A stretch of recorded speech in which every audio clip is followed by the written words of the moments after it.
Hey, so because of the ongoing flood of wrong information about my D-Author project, I thought it's time to make a video myself now.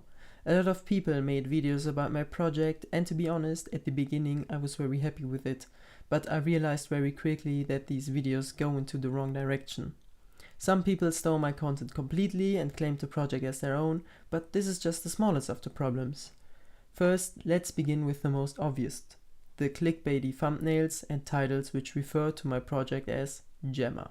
I can understand why people call it a jammer, because it can disrupt Wi-Fi connections.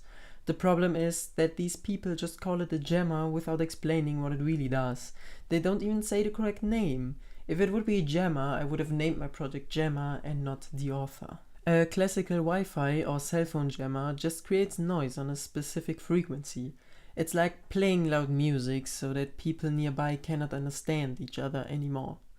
My project doesn't do that. It sends out valid Wi-Fi frames as defined in the official standard. These packets are meant to disconnect devices from a network safely. The problem is that these deauthentication packets are unencrypted. If you know the MAC address from the router and the MAC address from the client, you can build these packets yourself and send them out. It's like getting a text message from your partner saying it's over, and you just believe that because it says it came from the same phone number, but there is no real proof. With the 802.11w amendment to the Wi-Fi standard, these packets are encrypted and cannot be spoofed as easily, but most devices and routers don't use that. My guess is that the companies won't implement it because it could lead to incompatibilities with older devices which don't have this implemented. But that is the reason I made this project, for testing and to draw attention on this big issue. Because most people think as long as they're using WPA2 on their Wi-Fi, everything is fine. The attack is new, of course, and you don't need the chip to attack a network that way. It just shows you how cheap and small IoT devices could be used to screw with your network. These videos out there, they don't explain that. They just say, hey guys, this is a really cool Wi-Fi jammer, that's how you build it. They encourage people to use this against others. They don't even name my project properly.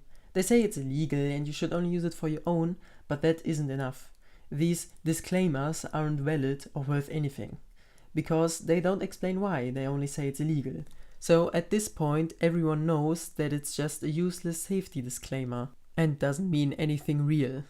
And by the enthusiasm of these YouTubers in the videos, you know they want you to buy and use it regardless of your targets.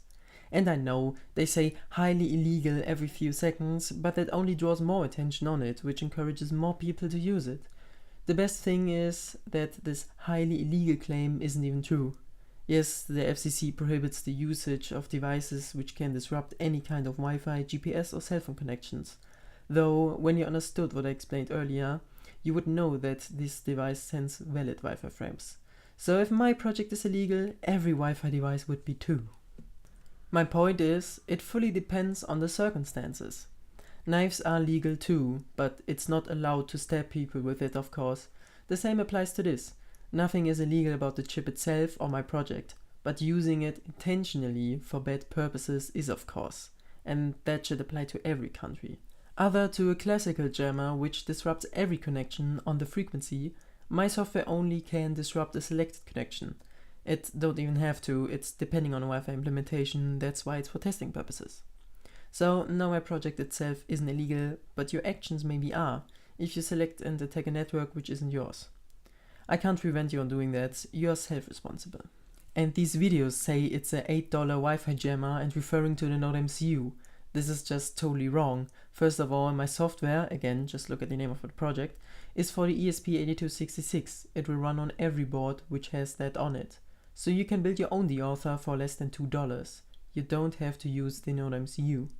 In one video, the YouTuber even says that these devices can block emergency services while pointing at the Node MCU. This is just ridiculous wrong. Neither the ESP8266 nor the Node MCU could do that. Only you could maybe use it for such purposes, but you could also use your phone, your computer and whatever has Wi-Fi on it for this attack too. So I hope that Espressive, the company which makes the ESP8266, goes against this, because that is hurting their reputation and mine. They are basically saying we are criminals because we make and sell these jammers. The YouTuber may argue that this is explained in the video, but I got so many messages from people coming from these videos asking where I sell my jammers. So that argument kinda loses its power here. When someone like Satonic does a video about my project and says jammer in the title, but in quotes, people already know without seeing the video that it's about a jammer-like device, though not a real one. And that sums up my project perfectly. He also has a channel related to similar tech and hacking stuff, so as a viewer I know what to expect. Channels which normally only do tutorials and reviews about consumer products have a completely different community. When such channels then do a video about this highly illegal Wi-Fi jammer without explaining it properly, it of course encourages people with mostly no knowledge about this whole topic, which then leads to this flood of misleading and false information.